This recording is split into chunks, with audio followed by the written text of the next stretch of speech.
Kodėl aš niekada nenaudoju paakių kremo? Todėl, kad manau, kad paakių kremas yra visiškai marketinginis produktas. Kodėl?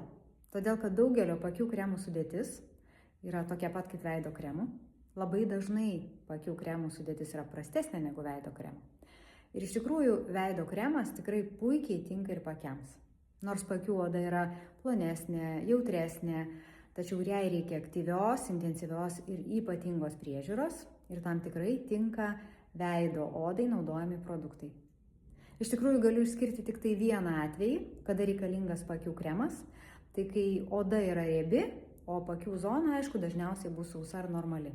Tai tuomet paakių zonai tikrai reikia intensyvesnės, sunkesnės priemonės, bet ir tam tikrai puikiai gali tikti veido kremas. Maitinantis, atstatantis, regeneruojantis, kaip sakyti, turtingos sudėties veido kremas. Kad nėra kosmetinių medžiagų, kurios būtų naudojamos būtent paakių priežiūrai. Visai veido odai, kaklui, paakiams, dekolte galioja ir tinka tos pačios kosmetinės medžiagos. Tai rekomendacija, tiesiog naudokite labai gerą veido kremą, kuris tiktų ir veidui, ir paakiams, ir kaklo zonai.